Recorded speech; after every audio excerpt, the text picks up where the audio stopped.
Thank you, Lisa, for the introduction. Thank you all for being here. Thank you for having me here, Love and Fidelity Network. It's good to be back home after leaving the James Madison program at the end of the year last year. Very hard to leave. Thank you. Our topic today is surrogacy, and it is a hot topic. It's in the news a little bit. I'll mention Kim Kardashian and Kanye West a little bit later. If you have heard of surrogacy, chances are you heard that they had a baby recently through surrogacy. So what it is to begin with, and I'll focus today on actually a subset of surrogacy called gestational surrogacy and commercial gestational surrogacy, to be exact. But it's a situation where we've got what I call commissioning parents. Sometimes they're called other names, but I think commissioning parents clinches it.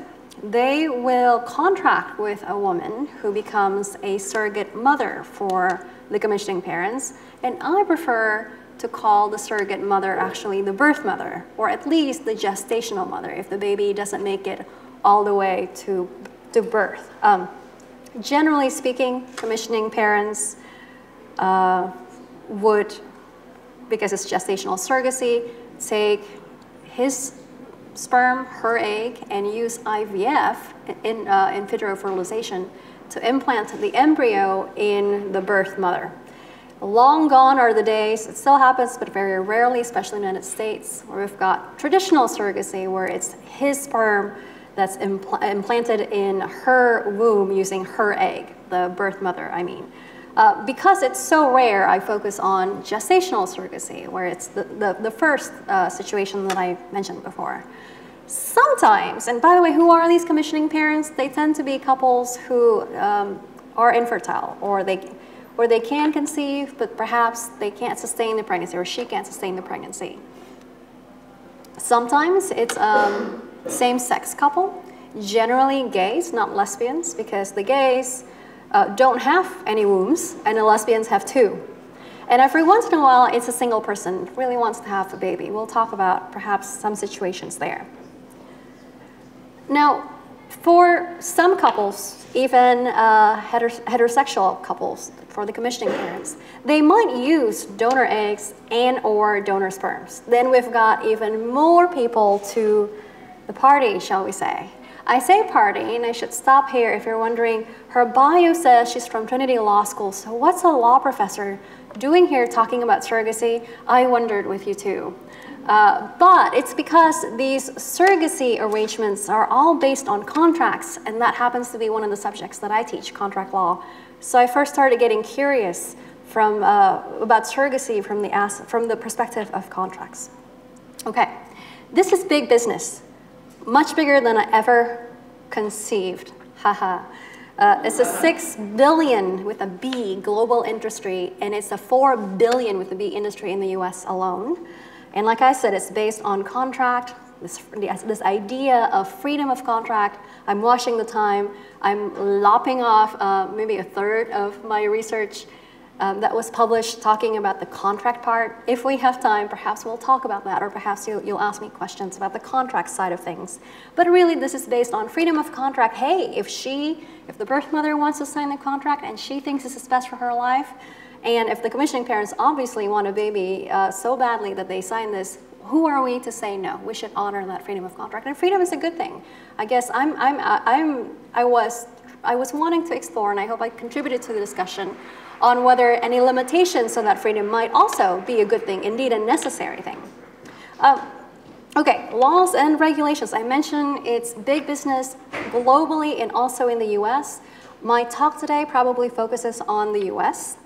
On the national level, or the federal level, depending on your terminology, who's regulating this in the US?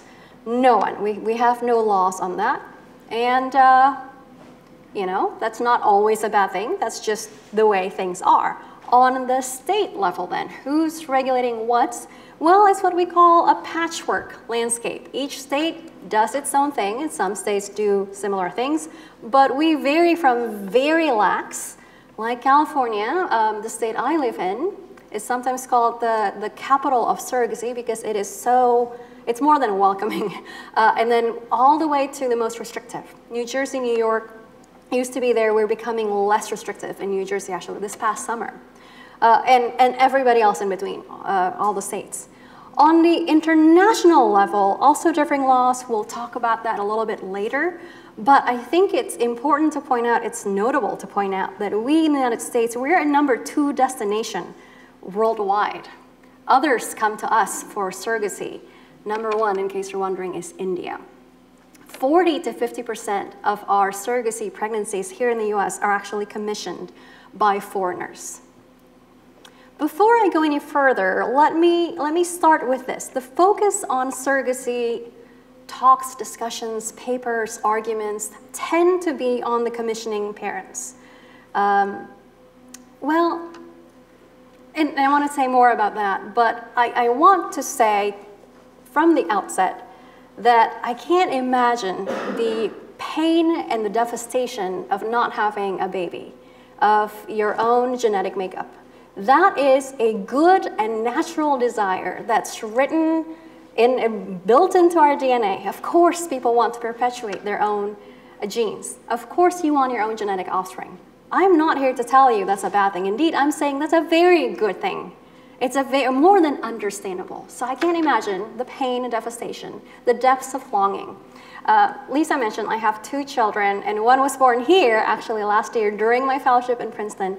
So I'm not one to say that we're infertile and we get it. I can empathize, but of course I have never experienced that pain. I will mention this. Do you guys like Jimmy Fallon? We do.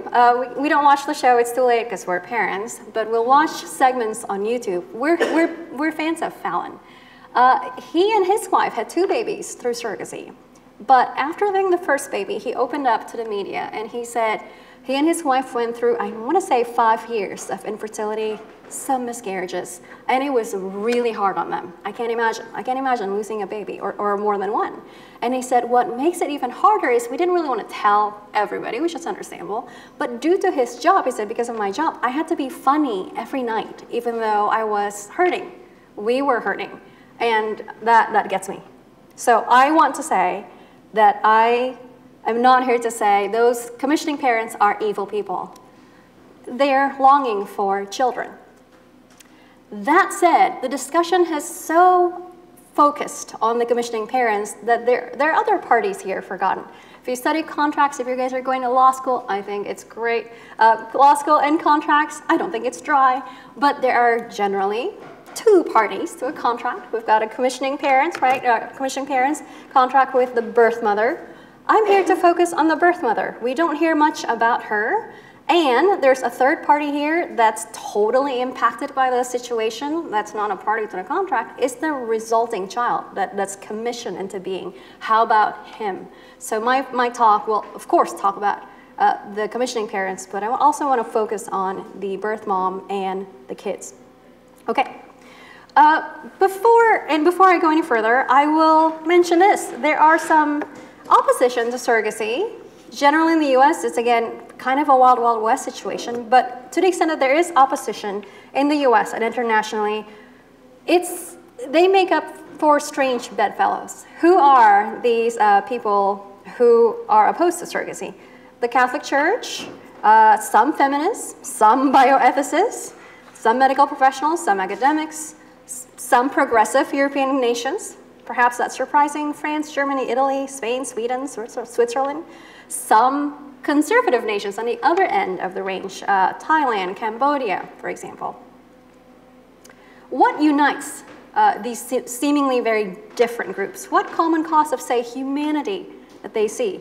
And perhaps a step back before we jump into it, what does it mean to be human, since we are, commissioning a human baby and all, and we are touching very deeply the lives of humans, the birth mom, the commissioning parents. I rely heavily on the work, the thoughts of Professor Oliver O'Donovan, ethicist and professor at Oxford, and he thinks of humans as those who are begotten, or should be begotten, not made or manufactured. And if that's so, might there be some boundaries as to what we get to do to each other if we are begotten and not made? He wrote a book called Begotten or Made ? Short and simple, much more eloquent than what I can deliver to you today. So if you want to read that, by all means, I encourage you. Professor Leon Cass, who used to be at Chicago, he's now retired, talks about this boundaries and limitation, and he thinks about it. He's also done a lot with bioethics. He has said that the limitation of gravity allows the dancer to dance. What about, and I'm asking, what about limitations perhaps to this freedom through technology and contract? These scholars I rely on have asserted that when we deny these boundaries, we really become less of ourselves, we become less than fully human, and I want to kind of camp out there today. There are some limits to our procreation that, should we not honor those limits, we don't flourish. Another aspect is thinking of the body as raw material or an artifice, and kind of do stuff to the body because we can, because the technology is there. IVF is as an example of that. Perhaps thinking of medicine that used to be historically Western medicine is about treating illnesses. And in surrogacy, we're not really treating the infertility, we're circumventing it. That's what Oliver O'Donovan has mentioned. We're now applying these medical techniques to healthy bodies, the birth moms' bodies, right? The birth moms' bodies. That's interesting, and I know there's been talk this weekend. Last night, I'm sure we talked about the unlinking of marital intimacy and procreation. If the pill has made possible sex without babies, then IVF and surrogacy really have made possible babies without sex. So some interesting aspects of surrogacy. All right, focusing on the birth mother first, and perhaps 5 aspects really fast, so we don't have much time. But in surrogacy, we are trivializing the important bonds between the birth mother and the child. In what ways? There was a USC and Harvard professor, feminist, not religious, by the name of Margaret Jane Radin, and she said, she spoke of, she's written about this deep bond between a baby and the woman who carries the baby, created by shared life, and that's apart from DNA or genetic connection. She's talking about how once you carry your baby as a woman, your baby is forever a part of you. And in that bond is what we're suffering in surrogacy, intentionally and contractually. Others have talked about this embodiment that matters, the fluidity between, the boundary between mother and child. When you're pregnant, of course, your child is a separate being than you, but there's this fluidity during pregnancy that bonds you together. What bonds? Now, by the way, of course, I'm affirming that genetic bond matters. Of course, genetic parents matter. A child should be raised by his genetic parents. But in saying that and emphasizing that, we also want to be careful we don't underemphasize the bonds of epigenetics. It's a growing research that's going to sound kind of common sense to you guys. So much of this truth investigating and truth-telling, as Professor George mentions, is articulating what seems to be common sense.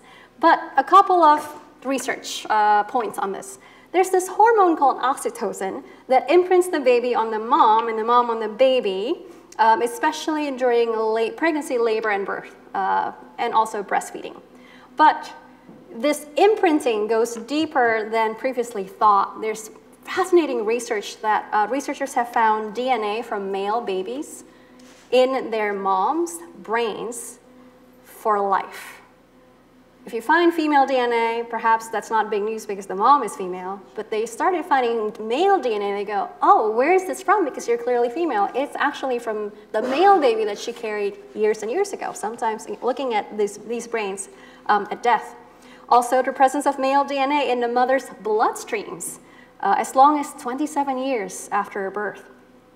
One science writer, totally secular, put it this way: the connection between mother and child is ever deeper than thought.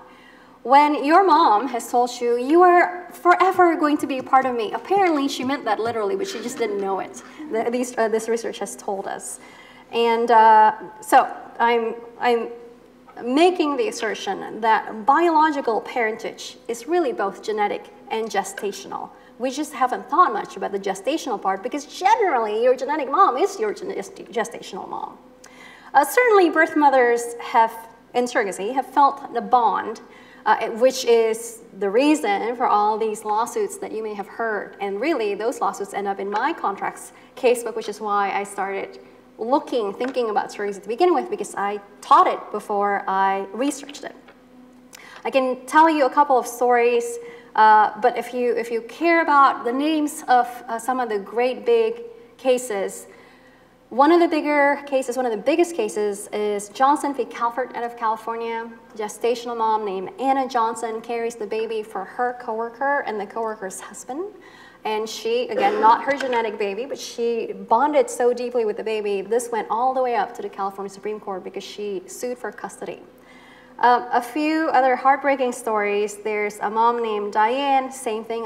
This is my child, even though I'm not genetically related to my child.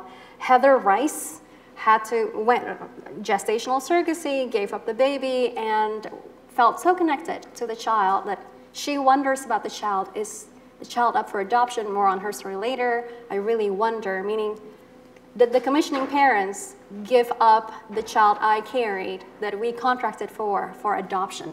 Did that baby not even end up with the commissioning parents, is what she's wondering.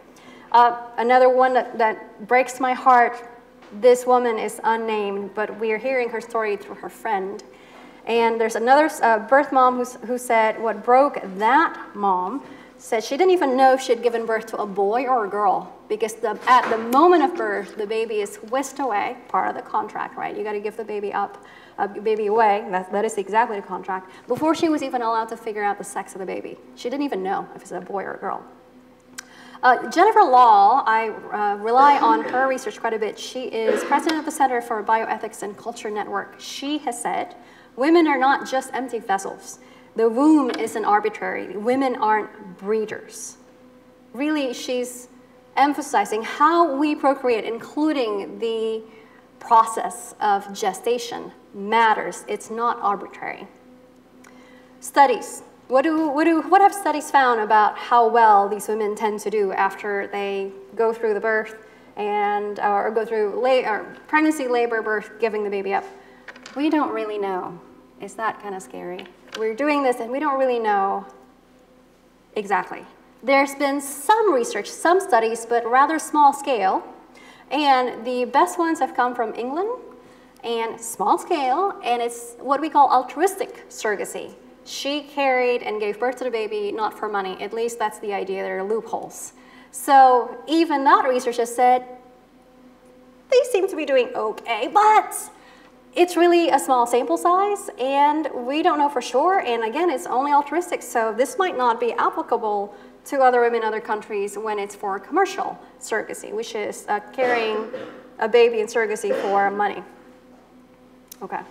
There's been really good arguments out there by philosophers who've said, you know, if you're making the baby in a lab through IVF, made by scientists, then given the claims of genetic parents versus the gestational birth mom who's gone through the process of pregnancy, labor, and birth, she, the birth mom, really has the greater claim because all that embodiment matters. And of course, this relates back to all the research on the imprinting and epigenetics. So I submit that a child is fragmented and damaged by not being raised, known, and loved by his biological parents meaning genetic parents and the birth mother.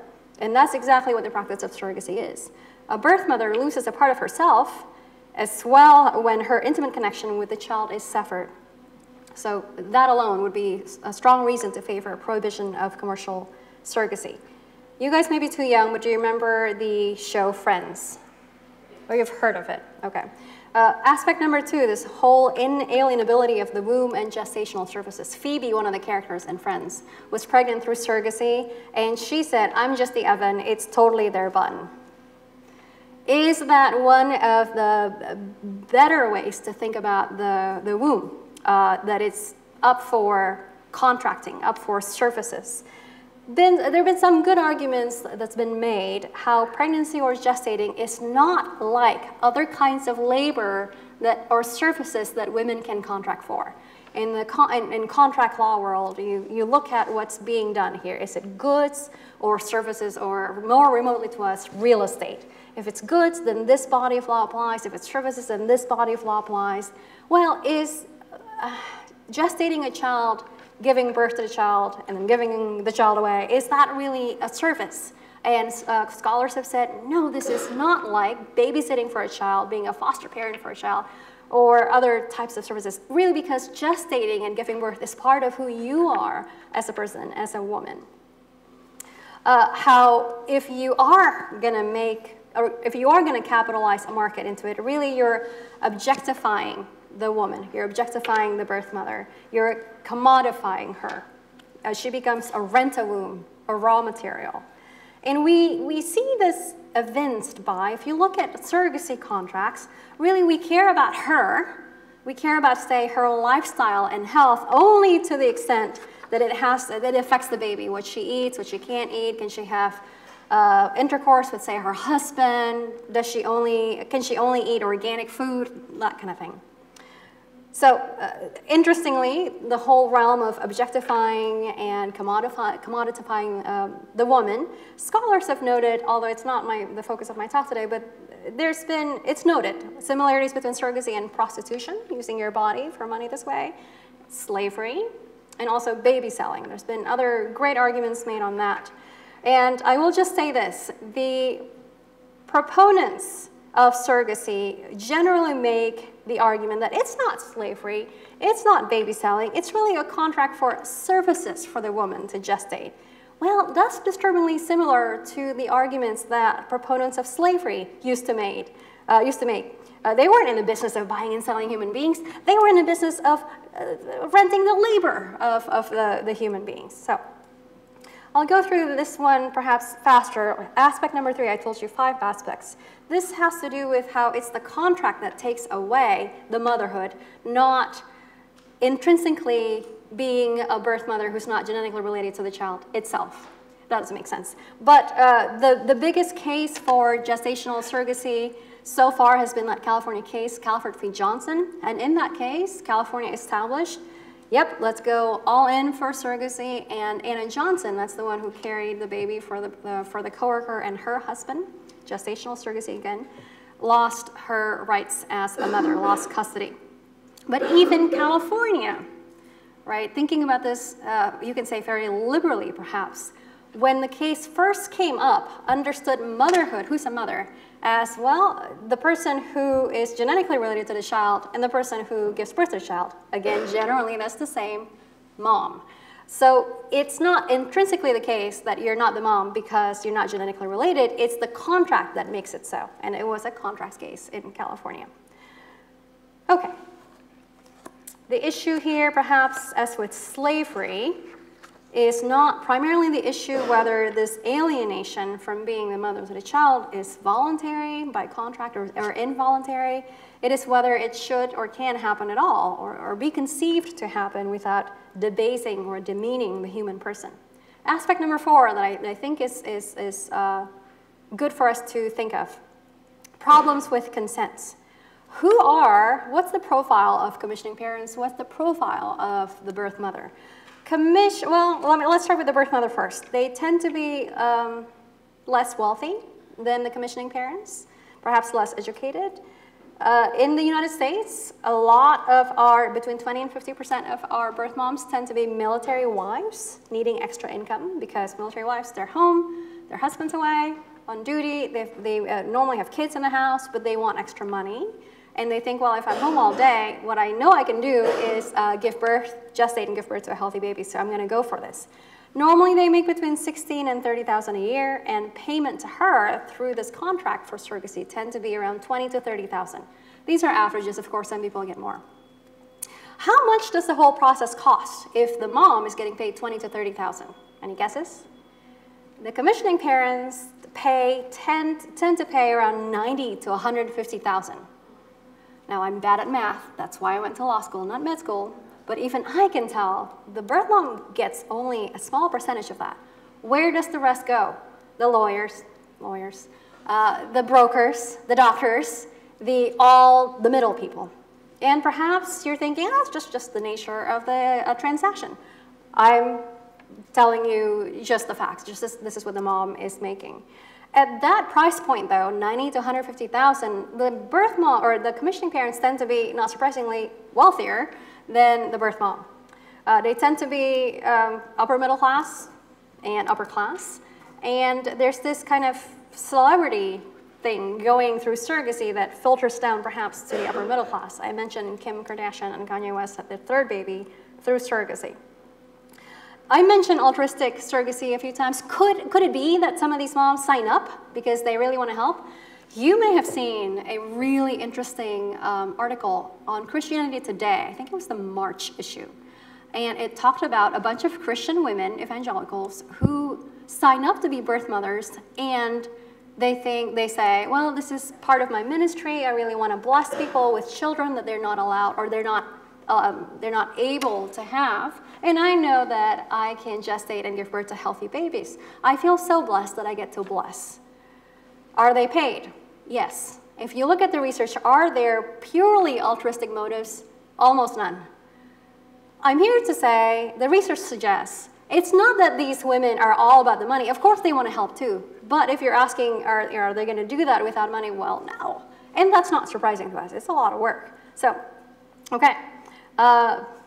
There's a feminist professor that's at Harvard writing about not just surrogacy, but the whole fertility industry, Deborah Spar. She wrote about market forces on reproductive industry, and she says, neither the rhetoric nor the motive, however altruistic, changes the manufacturing and transacting reality of the commerce of conception. She's got that great alliteration, commerce of conception, and she's right about that. Some other issues, perhaps, and this is kind of a big deal in contract law, is unequal bargaining power. With that price point, the birth mom has less of a bargaining power than the wealthy commissioning parents. And other scholars have noted disparity in social class, disparity in ethnicity. Anna Johnson, for example, is black, and the couple, the commissioning parents in that contract, she is Asian American and he's white. Gender hierarchy, politics, women's derivation of fulfillment from pregnancy. This is also interesting. If you count based on 20 to 30,000 that the woman makes, how much does she make per hour? About $3 per hour at the high end. Federal minimum wage, last I checked, is $7.25 per hour. So there's some consent problems there with unequal bargaining power. There are more consent problems, and this may get a little less persuasive, but boilerplate agreements drafted by the surrogacy agency that is wanting brokerage fee. If we've got, and these go long, sometimes 50 pages, if we've got any representation for the birth mom to make sense of what it is that she's signing to agree to, it's not unheard of that the lawyer we hire for her is the same lawyer for the commissioning parents, so there's built-in conflict of interest, among other things. So when we talk about freedom of contract, which was one of the aspects of my paper, it's clear that it's freedom of contract for the commissioning parents. I'm not so persuaded that it is the unfettered freedom of contract that the birth mom is employing. Lastly, risks for the birth mom, risks that we know and risks that we don't know, we know are there. So I'll say that again. We know there are some risks and we're doing it. And we know there are risks we don't know and we're doing it. We got to do it through IVF. So if you're going to do IVF, some known risks. Multiple gestation, meaning it's not uncommon to have more than a single baby. We've got twins, triplets, and so on. If that's the case, then we've got a 4-fold increase in C-sections. Long-term hospitalizations, gestational diabetes, stroke. Some drugs that we're putting in her due to surrogacy or through IVF. Lupron is a drug that we need for the embryo transfer. Remember, it has to be implanted in her womb. And it's actually a drug that's unapproved by the FDA. Estrogen is needed to thicken the uterine lining. And side effects for that, depression and cancer, kind of a big deal.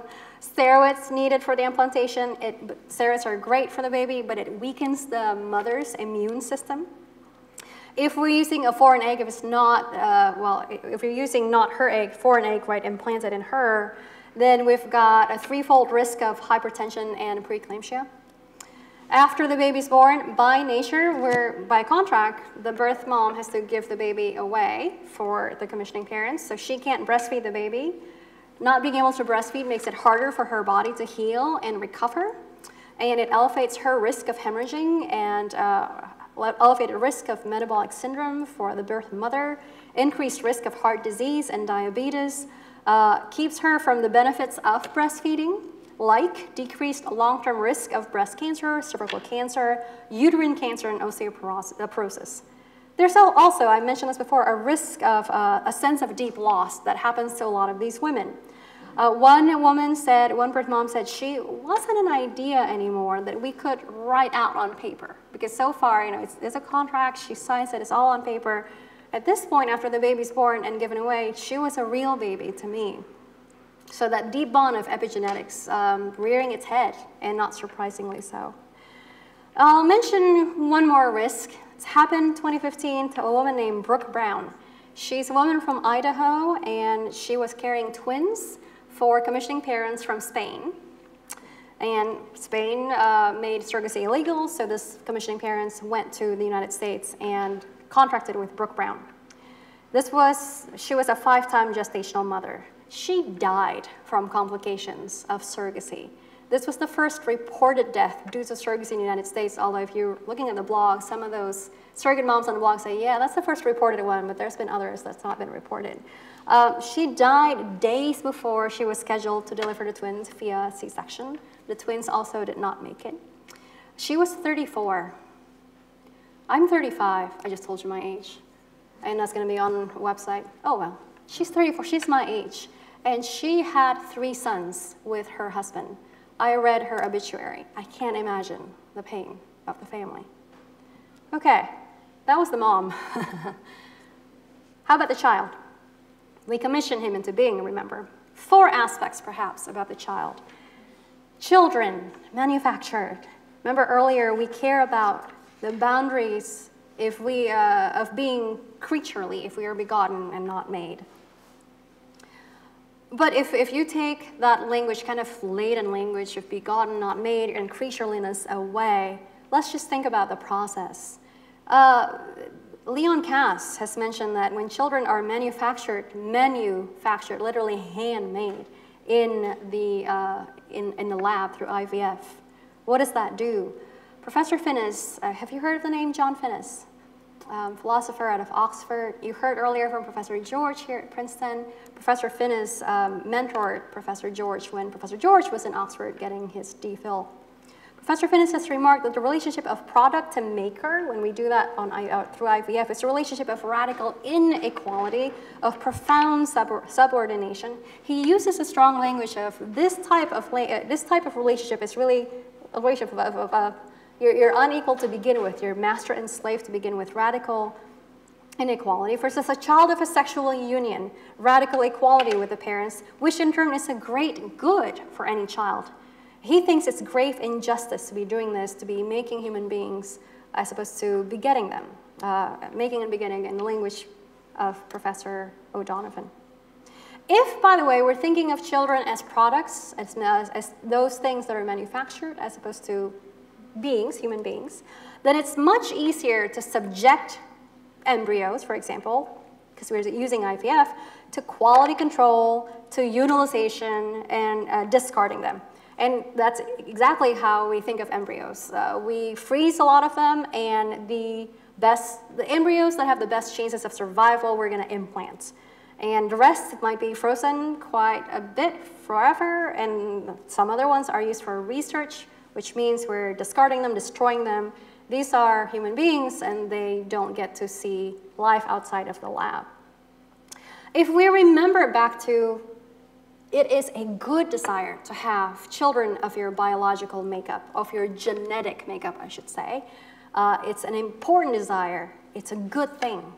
So could it be that we can justify the means of IVF and surrogacy for that very good end? And much has been written how really means and ends have to be right for it to be right, a good thing, for it to be a just thing.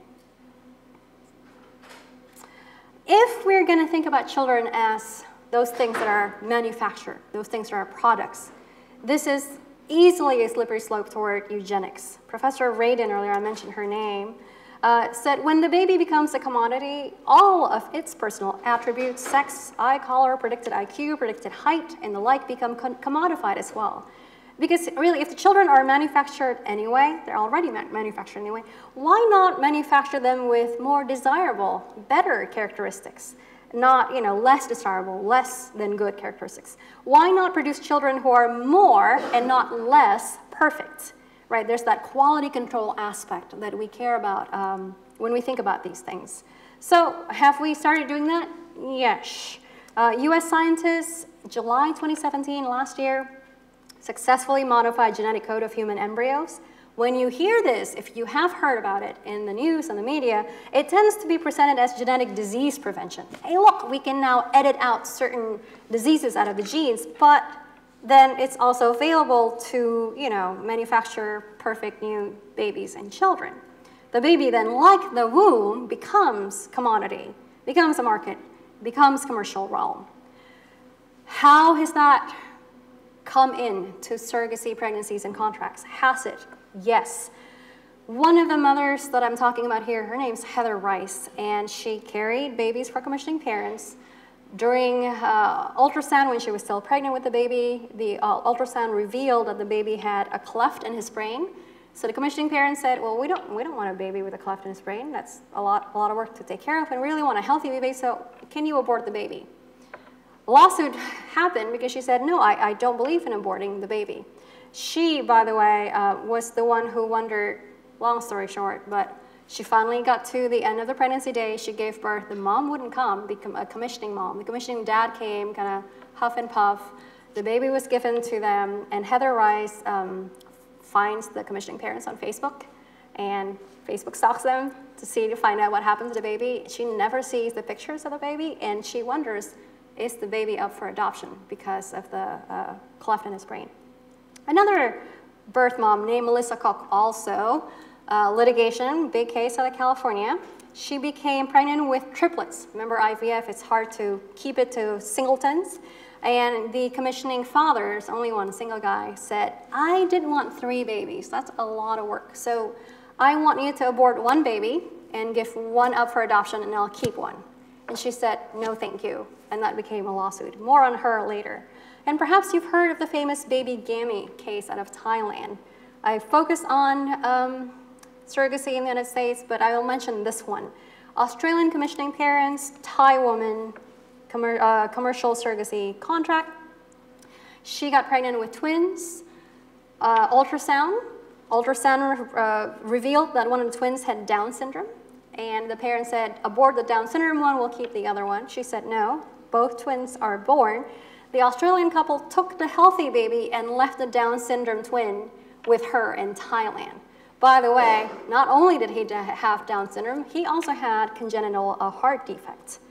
To this day, to the best of my knowledge, baby Gammy, that's what the birth mom named him, stayed with the birth mother in Thailand. There's more to it. After all this blew up, it came out in the Australian court system that the Australian commissioning parents were not super forthright about things. To begin with, the mom actually used a donor egg, so it's not her egg, it's another egg. If you're counting, we've got commissioning parents and the birth mom in Thailand, now we've got a donor egg. We should be counting all of them as parents. And her husband, the commissioning father, is a convicted sex offender. We didn't tell the commissioning, we didn't tell the commissioner or the broker that. We didn't tell the Thai mother that either. So the Australian judge says, well, you've got Pippa, that's the healthy twin in Australia.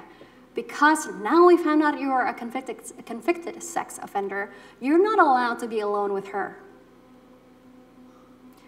That is one of the worst cases where pretty much everything has gone wrong.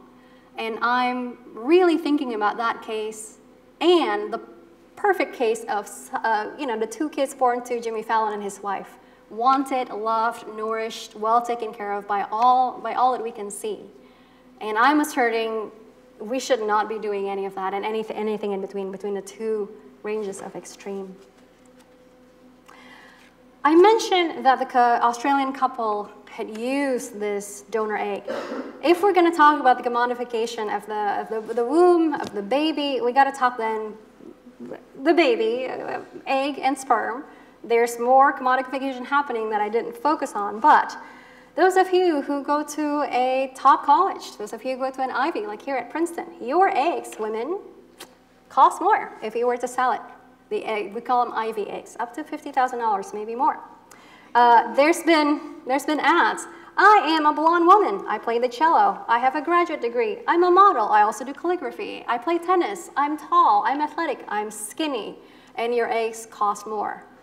That's commodification of how we think about humanness, human beings. There's this argument that commoditizing some children dehumanizes all children, because when we commoditize some children, it inevitably shapes society in what Professor Radin calls measuring the dollar value of our children. When we think of the body, the womb, and now children as raw material for manipulation. All right, that was a long first aspect that I wanted to talk about. But remember, we talked about consent and freedom of contract and commissioning parents consenting to contract with the birth mother. Now, perhaps the consent of the child, that's worth thinking about. If the mom had imprints of the baby in her, the baby, unsurprisingly, has imprints of the birth mom in him. The whole newer research of fetal origins, of whatever the mom experiences, whatever diet she goes through, if she's stressed out, the baby experiences. So, the question that really no one can answer, the research isn't there yet, but we're doing it anyway, we're doing surrogacy anyway. If the birth mom knows from the outset, I'm gestating, giving birth to this baby, I don't get to keep the baby, if she emotionally distances herself from the baby while in pregnancy, what does that do to the baby? We don't know. But it's, I think, a legitimate question asked by some.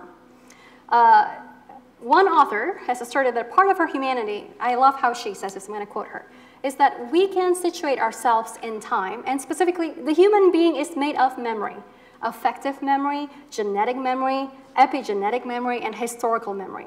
Against that, what we do in surrogacy is deny the birth mother's biological parenthood of the child, so we knowingly deprive the child of what makes him human, which is genealogy, right? So Professor Cass thinks about it, how our genitalia reminds us of our children, and our navel reminds us of our mom, and the child's navel is forever a reminder, really, that he owed his early life to this birth mother who, by design, is permanently a stranger to him. In fact, there's a professor out of Alabama, law professor, Professor Smolin, who notes that commercial surrogacy industry is actively pushing for laws that will block these children knowing who the birth mothers are. So not only does the surrogacy contract inform the child that it doesn't matter whose womb sustained and nourished him early in life, but the loss and circumstances of his genesis really increasingly insist that he doesn't even have a reasonable claim to know the woman who sustained her or him through early life. Back to donor eggs and donor sperm, if we're using that in surrogacy, we're further fragmenting this baby. We've got more parents that the baby doesn't know, is not connected to, and can't know by design, by contract. I mentioned earlier what not breastfeeding does to the mom, and I'll skip a bunch of things here that's actually really good to know what not being breastfed does to the baby. Maybe you can try breastfeeding a baby if you didn't give birth to the baby. It's a lot harder. So generally these babies, though, are not breastfed if they are born through surrogacy, and that does a lot developmentally. It denies him of a lot of good health benefits. Okay. Earlier I mentioned consents. We talked about freedom of contract, commissioning parents. We questioned the freedom of contract by the birth mom. How about consent by the child? What consent? He didn't ask for this, right? The child has consented to none of these things. The objection to that becomes, I mean, nobody ever consented to being born, right? And I've got a friend who didn't go through life through surrogacy, but had a donor sperm as a dad, and her parents didn't tell her that until she was a senior in college. It's rough, but she has had people telling her what I think is applicable to children of surrogacy. Do you realize if your parents hadn't done that, you wouldn't exist? And I think that's a legitimate question. That's a legitimate objection. But I'm here to submit that the intentionality of the fragmentation of identity in surrogacy is not erased or minimized by the fact that the child wouldn't have existed without the contract. Put another way, perhaps, it is not inconsistent for the child to be happy that she or he has been born and exists, and to be grieved that the manner into which the child has come into existence wronged him. You can be both. I mentioned risks known and unknown for the mom. There are risks known and unknown for the child. I can cite you, but we're really out of time. So there are risks that we know we're doing it to the child, and we're doing it anyway, and risks we know we don't know, and we're doing it anyway. But I will mention this. Professor O'Donovan has said, well, if we're doing these risks to surrogacy, or for IVF especially, he contrasts how God has evils at his disposal which he does not put at ours. Though he works good through war, death, disease, famine, and cruelty, it is not given to us to deploy these mysterious alchemies in the hope that we may bring forth good from them. There is the world of difference between accepting the risk of a disabled or perhaps sicker child, where that risk is imposed upon us by nature, and ourselves imposing that risk in pursuit of our own purposes. I'll close with this. We talk a lot about the desire for your child of genetic makeup. Often, though, the focus has been so much on that, as I open my talk, that, we don't really notice, but this desire has been elevated to this right to have a child, this right to procreate. Paige Cunningham, Executive Director of Center of Bioethics and Human Dignity, asks, really, for whose benefit is this thing being done, is surrogacy being done? Kana Fox, I say Kana Fox, rep here, more than a rep. Kana Fox, I'm going to quote Kana Fox, every child has a right to a mother and a father. No one has a right to a child. And I agree wholeheartedly. Lest we think, perhaps that's a cute way of thinking. Canada is a progressive country, and Canada has made a lot of aspects of surrogacy illegal. But I've got a Canadian professor named Abby Lippman who's noted that in the United States it's so consumer-oriented, so commercially oriented, so caught up in this it's my right to have a baby approach that people gloss over some big issues. Canada, again, limits surrogacy in some ways, including commercial surrogacy.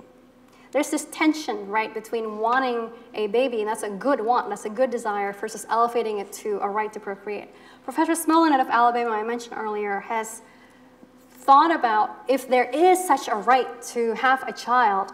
It came up in cases where, as Professor George earlier said, if there's,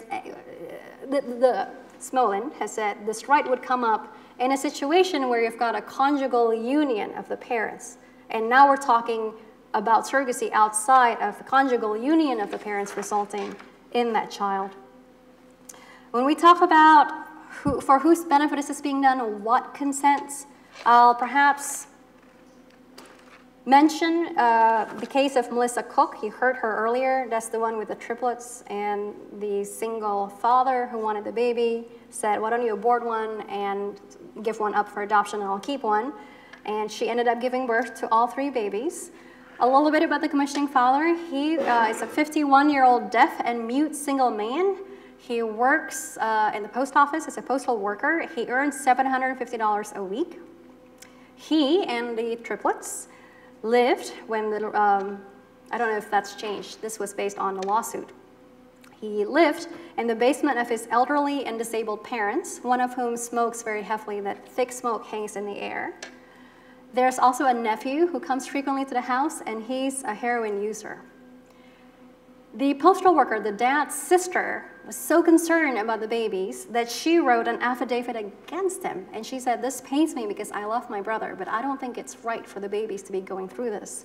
Some things that she, the sister, was concerned about. The babies' diapers, there are 3 babies. I only have 2, and they're 3.5 years apart, and my hands are full. So I can't imagine triplets. It's a lot of work, of course. I feel for the father. But the sister said, the aunt, the kid's aunt said, the baby's diapers are changed so infrequently that they've been taken to the hospital for extreme diaper rashes. The babies have had to eat off of the basement floor. When this, before it went up to the Supreme Court of the United States, rejected the mother's appeal, but way before that, this was in the Superior Court of LA County, when the judge named Amy Pellman was asked by the birth mother's attorney, Judge, Your Honor, would you consider the best interests of the child? If you know anything about family law, that's a very familiar phrase, right? Familiar term of art. Would you consider the well-being of the children? And she flatly said, I quote, what is going to happen to these children once they are handed over to the commissioning father, to him, that's none of my business. And we get it from the judge's perspective, because it's all based on a contract. She's going by California law. We've got a surrogacy contract, and what to do next.